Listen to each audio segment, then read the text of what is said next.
Hey guys, MrPokke here, back with another video, and today I'm gonna bring you guys something extremely special, exclusive footage straight from the CN community. The first ever Floor 16 clear, as well as the first ever Floor 17 full star clear right here in this channel, right? So without further ado, let's get into today's content.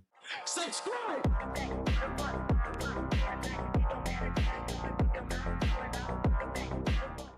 Alright, so for today, while the Western content creators, we are still bitching about whether this game is a good game or a bad game, or making nuclear drama, CN has really gone ahead and you know what? Fuck it, let's just beat the game right now. So this is the first ever clear, 4th day.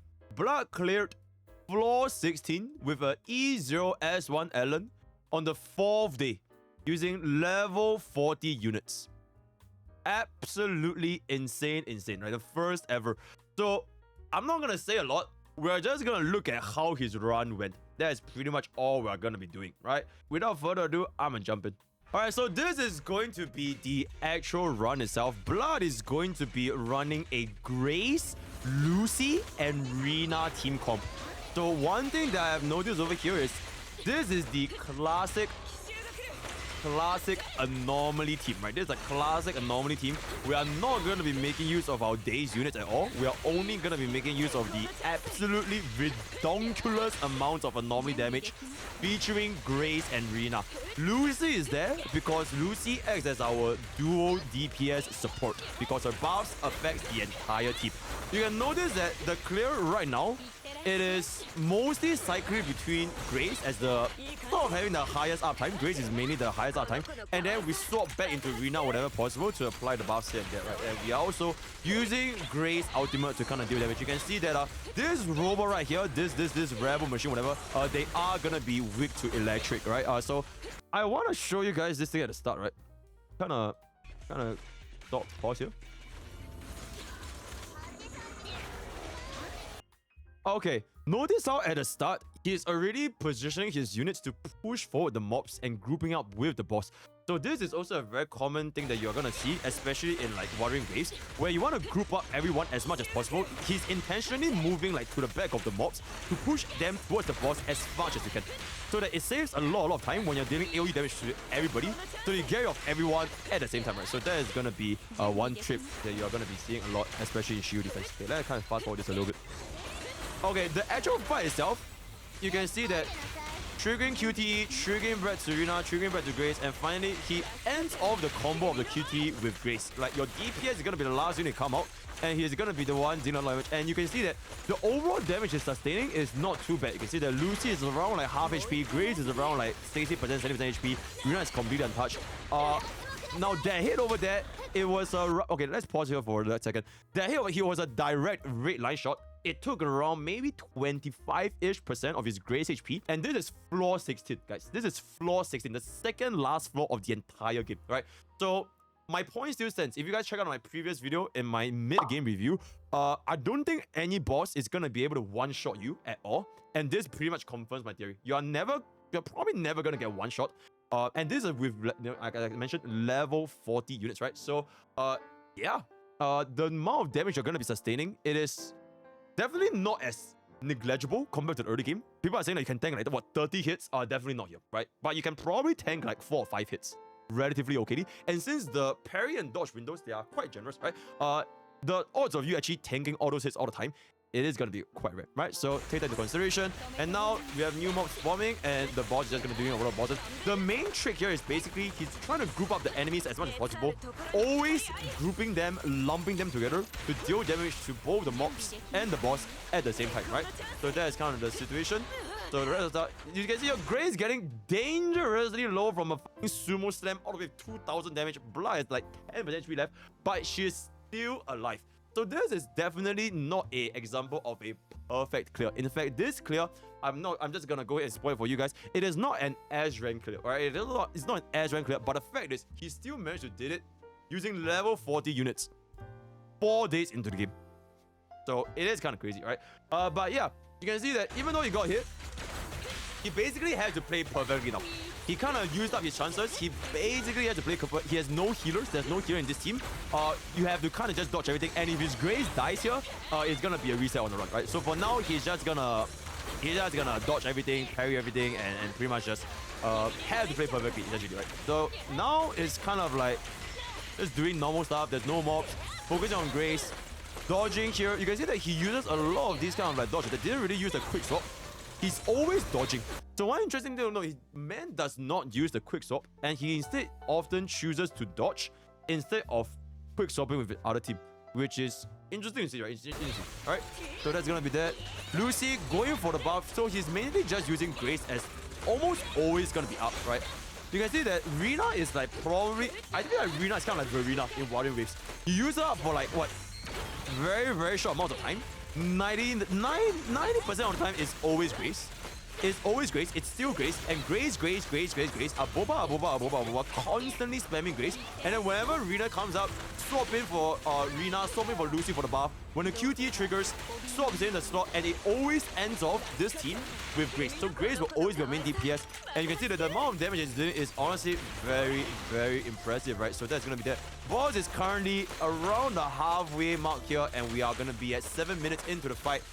Shock Anomaly dealing absolutely redonkulous damage, by the way. I just want to comment this a little bit more in case you guys missed it. That is a 20,956 shock damage, compared to a 978 shot and like what 400-ish. So you can see that the shock team, the DOT team, direct damage wise, very little. But as long as you're using your shock team against a unit that is weak to shock, such as this robot right here, you are gonna be doing absolutely ridiculous amount of that. And remember, this is with level 40 units, right? Level 40 units. So you can only expect it to go up from here. I wouldn't be surprised to see what 70,000, 8,000 shots in the future when we get fully decked out teams, right? So yeah, now we're gonna see consistently just gonna be Grace spamming here and there. Just have the perfect. His Grace is legit left with 1 HP. He cannot make any mistake whatsoever. So going for it, still dodging, attacking. I believe the main reason is just mainly because Grace, the special attacks, especially when you use a dodge attack, is a higher anomaly build-up. So maybe that's why he doesn't want to swap that much. He just wants to trigger as much anomaly as humanly possible. But correct me if I'm wrong, Grace means, but I'm just thinking that my match just wants to trigger the shock as such. That's why Grace has such a high uptime, right? So overall, he's just going to be repeating this, and there's honestly nothing much to it left. There's no phase 2, there's no phase 3, there's no sudden change in mechanics. The attack patterns are more or less the same. There isn't really too much different going on. And then whenever the boss reach the full stun bar, the full daze bar, that's when you trigger your QTE. Blood used the ultimate here to iframe, so ultimate does provide iframe, so if he didn't use ultimate, he might have probably died. So that was like low-key a panic ultimate, because usually you want to save your ultimate during days, right? But because I think he almost got shot in the face, he had to use the ultimate there to save the run, right? So that was it. Now that the boss is dazed, he's gonna go ahead, use his normal thing, start with Lucy, into Rina, into Grace as the final unit. Very nicely. Did not use the fumble that much, just focusing on Grace and only Grace. So you can see that his boss is almost going to be done. So the rotation is always Lucy, Rina, Grace. Then Grace. Then Lucy, Rina, Grace. So that's pretty much the majority of the fight. I think there's really not much to talk about at the end, so we're just gonna skip through this a little bit. It's basically the same thing, right? So yeah, here frame, iframe. Going into the 4-minute clear, and this should be it. This is the final QTE, 4 minute 46. So Blood cleared the first half in 4 minutes and 46 seconds. Floor 16 of Shiyu defense using level 40 units. At this point, I think one of the few observations I made, if I can just summarize the points a little bit quickly, always lump up the mod, right? Because your base attack kind of has a little bit of a push effect. You want to push the mobs towards the boss, so you can lump them all up together and just deal them at once, right? So I think that's one trait. The second trait, specifically for this anomaly team, is that 99% of the time he's just using Grace, swapping in and out between Lucy and Rina just to stack on the buffs. Grace is pretty much the only fighter out there spamming your anomaly, right? That's really that. Keep in mind, this is not your classic traditional daze team. So if you're going to be using a normal traditional daze team with a crit DPS, you definitely want to see a lot higher uptime for your daze units, like your Lycaon, your NB, your Coleda, because otherwise you're going to be dazing way too slow and the damage output is not going to be good. But only for normal units, right, you can see Grace being like there like 90% of the time, right? So that's another option. And another option I mentioned I've made, this may or may not upset players, but even as I can see right now, floor 16, it doesn't feel like the combat is extremely like nerve-wracking. You have to fully lock in because there's not a lot of like extremely punishing mistakes you can make.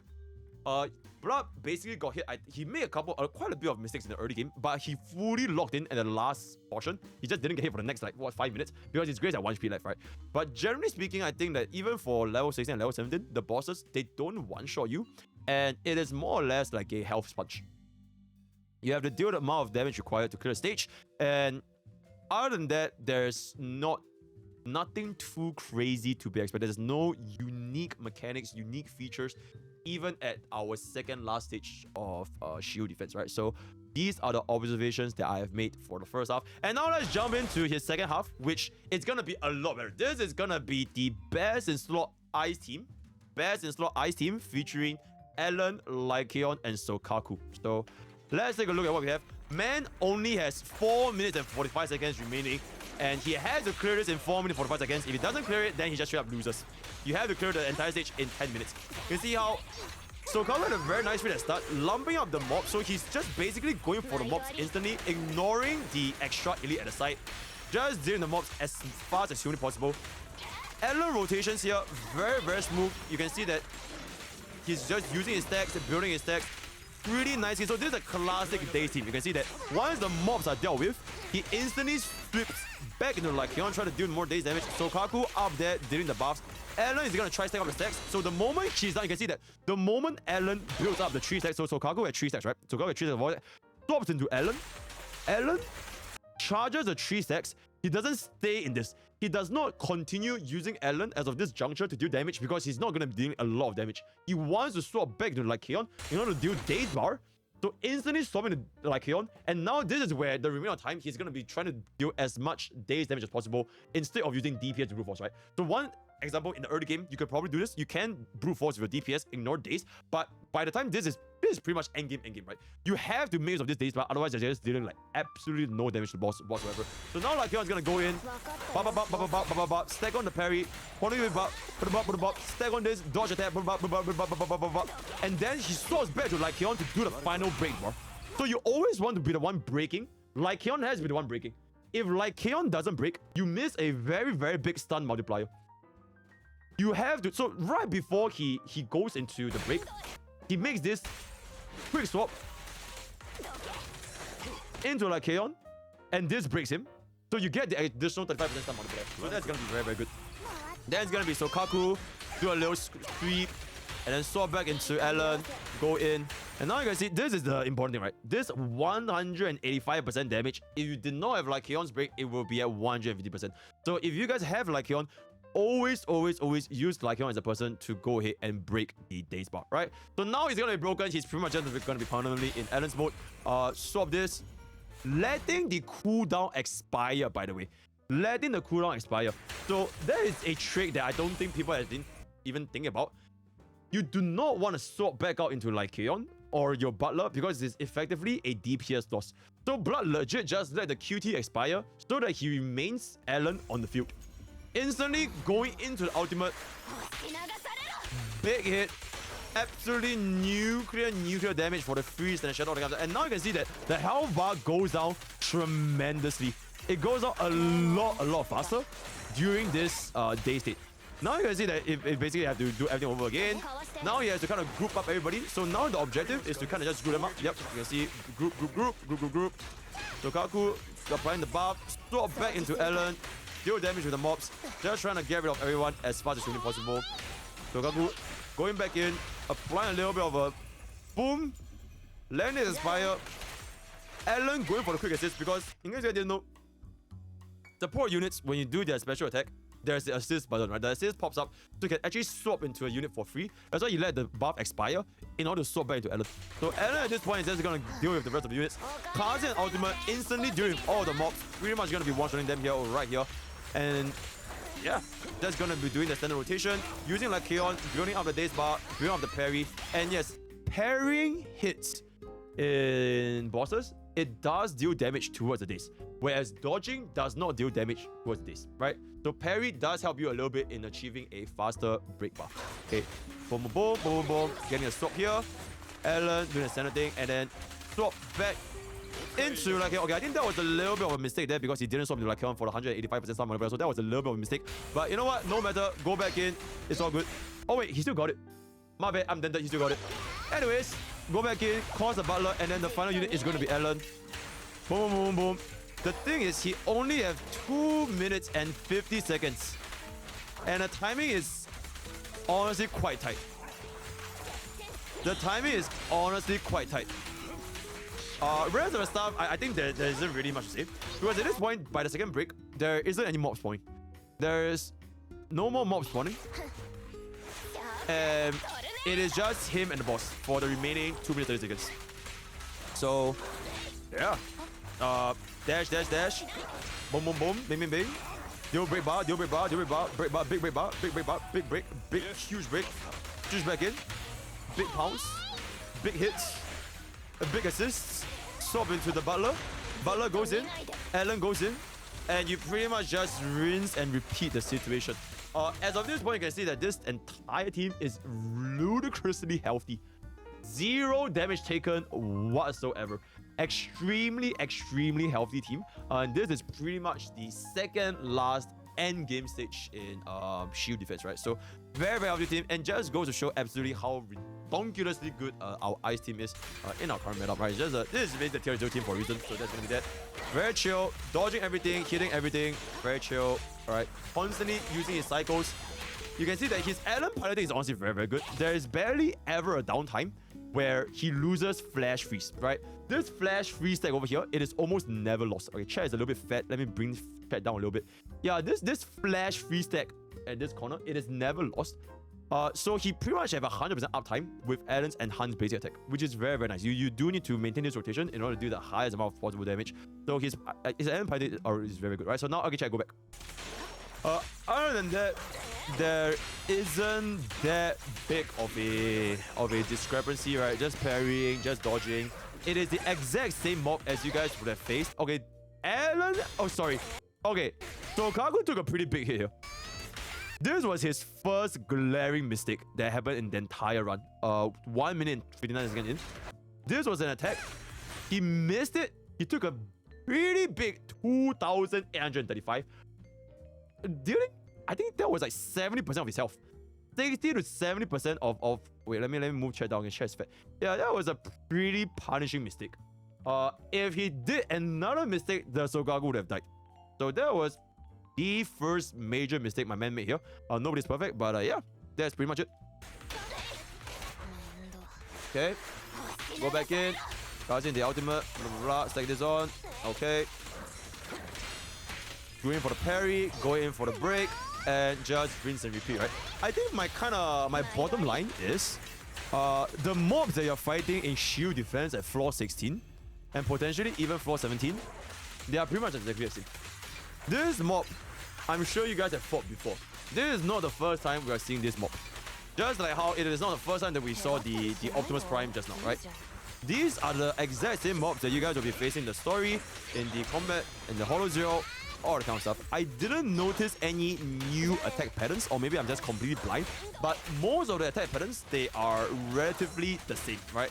Every single, this is like the dog enemy, then everything you do to bounce, bounce, bounce, want to parry, all that kind of stuff. So it is more or less the same mob, and yeah, that's pretty much it. 1 minute remaining. Can he actually deal enough damage to get rid of this before the time is over? I think ultimate, big hit, should be able to get it down to the last 5%. Going for it, going for it. Very good uptime, very good uptime, very good uptime. Going for the charge, bringing out flash freeze, parrying whenever possible. And 47 seconds. 46. Should be good. Decent freeze into Alan. Alan's just gonna... I don't think he can... Yep. Yeah, he definitely needs to break one more time, then he can definitely clear it. If he breaks one more time, he can clear it. Actually, the boss is... Yeah, okay. Yeah, the boss is more dead. Yeah, at this point, he pretty much got to clear with roughly 29, 28, 28 seconds on the clock, getting the floor 16 clear. So that is gonna be our B rank clear. This is him showing his team, right? So you can see here, he shows his grace, going for his echoes, his artifacts, as well as the W engine, right? So he is going to be using this S rank, right? So maybe it might be readable, might not be readable. This is gonna be a S rank W engine with a full 4-piece, as well as the grace tower is gonna be this. And guys, I'm not sure if you guys can see, but it is a E0 grace, right? I'm not sure if you guys can see. Let me try to bring it up a little bit. Yeah, it is an E0 grace. It is an E0 grace. So it's an E0 S1 grace, level 40. Anomaly, actually, holy fucking shit, 274 anomaly. Okay, my man has cracked out relics. My man has cracked out relics. So I think that even though it is a E0 S1 grace, it is an E0 grace. He probably went pretty hard for the relics. He probably went pretty hard for the relics, just for the sake of the content, right? Was it recommended? Fuck no. Very, very inefficient. I highly recommend you guys don't do this, but yeah, very, very well built grace. So that's gonna be that. Not discrediting the run though. I'm not discrediting the run. It's just that players should have a somewhat of a benchmark, somewhat of a expectation of where your unit development is before thinking of attempting the absolute hardest content in Zenless Zone 0, right? So that's gonna be that. Going in, this is gonna be showing the stats. Oops, this is gonna be showing the stats. This is gonna be Alan Joe. You can see it is also a E0 Alan Joe. I'm pretty sure he does a signature weapon because 47% crit rate with 94% crit damage is honestly pretty relatable. I think this is a very, very relatable Alan Joe. This is at least a lot more relatable than the Alan anyways. Actually, maybe the Alan is not... maybe the Grace was not even that bad. Who knows, right? Fully level 7 tracers, 1, 2, 3, ABC unlocked, and this is going to be the 4 priest and then 2 rainbow, getting the signature weapon, right? So he does have the signature weapon as well. Level 40, this is going to be Rena running the 4-piece support set, also getting the signature weapon. So my man has signature weapon for everybody. So take that into consideration. This is going to be the tracers, level 3 tracers, not too crazy. And then this one doesn't really matter. 43.8% pen rate just to increase the overall pen ratio of our entire team, right? Then Lycaon going for the E0 Lycaon as well. That's going to be impact at 164. I think this Lycaon is not too bad. Is this a... Yeah, then that's going to be Sokaku going for the floor +2. Level 7 tracers and level 9 ultimate for Sokaku. Very, very nice. I believe that is an E6 Sokaku, if I'm not wrong. Yep, that is an E6 Sokaku. So take that as you will. 1000 base attack, and this is going to be a E1 grace, right? So this is going to be an E1 grace, 1000 attack. Only one trace unlock. Grace. This Lucy here. Okay, sorry, my bad. Lucy. E1 Lucy. E1 Lucy. Right? E1 Lucy investment is not there. I would say that his largest investment is definitely the fact that he has a lot of good weapons, right? So that's gonna be there. Very relatable. First ever E0 S1 clear in Zenless Zone 0's absolute last content, the Shiyu defense, floor 16. But before I go, I just want to show you guys one more thing. This is not meant to be relatable whatsoever, but I figure it would be pretty cool. Day 5, full 17 max stars. I figure it just might be a little bit interesting to show you guys. Yeah, and this is with an E6 Ellen, right? This is with an E6 Ellen, level 50. This guy is absolutely wild to the nuts. Sharky, Boo, this is just absolute nuclear unreadability, but I think it would be pretty interesting to show you guys exactly what is capable. So this is gonna be the fully cracked out teams, max stars against the final stage in Zenless Zone 0 Shiyu defense, right? So yeah, let's just take a look at what we have over here. So we are gonna be going for the Allen first half. 1 Margaret the Fell and 2 turrets. Very, very nice. Unfortunately, the turrets cannot be positioned. I think this is one important point you guys need to know. The turrets, they cannot be repositioned. So you have to just deal with them as soon as possible. Absolutely ludicrous damage, by the way. 18,397 on one single instance. Absolutely ludicrous damage. Some might say this might be unreadable, and I will agree. Very, very absolute opposite. Completely decimated the turret. That's absolutely destroying. And now going into Margaret the Fell. dodging everything. Perfect parry into a Lycaon. I always have difficulty fighting this guy. Because every single time he disappears, he just slaps in the face and he just teleports and disappears. So annoying. This guy perfectly dodged all 2 attacks and then transitioned into a Lycaon parry. Going in here for the Sokaku. Sokaku dodging into Ellen. Lycaon goes back in. Go back into Ellen. Perfect dodge. Stacking on the stacks. Almost breaking the target. Lycaon goes in. Sokaku finishing up with a Shark Bamboo. And then Alan goes back in for the kill. Absolutely insane damage. Blood is already at 1/4, going into 1/3 health. Absolutely insane damage over here. And yeah, we are gonna be approaching the half health mark. 2 enemy mob spawns. Alan legit just pretty much does it. He doesn't even need to care about Lycaon, because his Alan just does so much damage. It kind of just one-shots the enemies for the most part. Yeah, he's just doing absolutely ludicrous damage with his E6 Alan right now. Lycaon jumps in, Sokaku pops on. Switched into the Sharp Bamboo, and finally Alan is gonna be the last unit. And we are gonna be looking at an almost 2-minute clear for the first half. Da Xuanfeng, Sharknado, Sharknami, very nice. Popping up. Oh my god, absolutely ludicrous damage. They didn't even use Alan, didn't even use Sokaku's rotation, because why would he need to care when every single just deals so much fucking damage? And yeah, the boss is pretty much gonna be dying around here, I believe. He doesn't even need a daze. He can literally just clear it right now if he wants to. Yeah, he's dead. So that was a 1 minute and sub 1 minute and 45 seconds clear. For a slightly unreadable team. Just want to show you guys to see what's there, right? So that's pretty interesting. Going to the second half, this is going to be not E6, I believe. I'm not sure. He didn't show his units, but this is definitely not a... I don't think it's a full... I have no idea, right? Grace Rina again, featuring Koleda. So all S rank team. You can see that... Let's take a look at his anomaly. I want to see this shock anomaly damage. How's it going to be? Pretty decent dodge here. Koleda comes in, popping off a break. So, yeah, I think this is quite relatable. Is it? Yeah, I think this might be a more relatable clear. Grace going in. Surprised that he's actually using Koleda for a anomaly team, because usually people wouldn't run Koleda. They will go ahead and run anything but, because it's an anomaly team. But I guess man is just brute forcing this way in. Pretty good damage so far. Blood is at I believe this is 20% HP. Rina goes in. Grace permanently spamming his. Yep. Honestly, Grace does still does decent damage. Yeah, the Grace still does decent damage. Compared to the previous Grace, where we did like 400, 500 per auto, this guy is doing 2.5k per auto. So it is pretty decent damage at the end of the day. Holy fucking shit. Okay, I have no idea what is the idolence on this Grace, but it is definitely more than easier in my opinion. Hopefully he can still get the edge rank clear.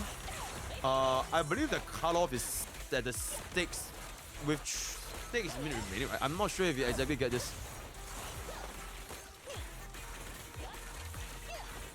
Okay, popping this. Yep. Ooh, holy shit! That was a very big hit there. Blood tried to panic. He knew he was getting hit, right? So he tried to do the panic change. Unfortunately, we still take damage. So Grace actually dropping dangerously fucking low here. 1 hit away from dying. Oh my god. But I think he's still fine. He can still kind of clutch this out. Going for the dodge into Koleda, popping this up, doing more daze damage. Perfect swapping into Grace. And this is gonna be doing what Grace is going to be doing. Asking this ultimate. Passing the daze into a hit. Into the swap.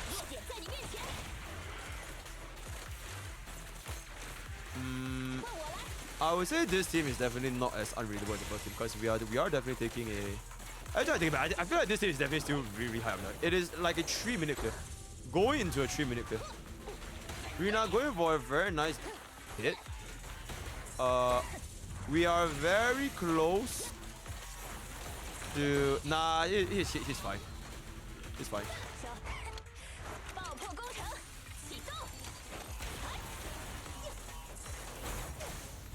The next couple of triggers should be able to get it. Yeah. Oh, remember the previous round at level 16? He was running Grace against a mech enemy. This guy is running Grace Rina, like he's a normal team, against a non-mech enemy. So it's not even as strong. Holy shit, Cordelia getting legit at 1 HP. Blood cannot make another mistake. Nuclear parry. Big days. This should be it. This should be it. Going for the Butler. Hitting this. I noticed that he's also using Butler despite the fact that he has no Victoria housekeeping aside from Rina. Which is pretty interesting. Maybe just there for the Universal. Getting the S rank 3-star max clear in this Shiyu defense, right? So unfortunately, man is not going to be showing his idolence. I think he wants to remain a little bit more relatable. But it is level 50 Ellen, level 50 Grace, level 40 the rest of the team, right? So it is definitely at least level 40 for his agent level. So definitely not a relatable player by any means necessary, right? So that's pretty much going to be it. And yeah, that's what I wanted to show you guys today. Yeah, with that, we have come to the end of our first ever... okay, how do I... With that, come to the end of our DZZ endgame Shiyu defense floor 16 and floor 17 clears from a relatable content creator and a maybe slightly less relatable content creator from CN Bilibili, right? So if you guys have any comments, leave them down below or join the Discord.gg for Spooky Studio. We're very active community on Zenless on the daily basis. Check out my streams at Twitch.tv for Spooky. You comments and Spooky up today. Join over the Discord. So that's all today. All the best for your Adam Poos, and I'll see you guys next time.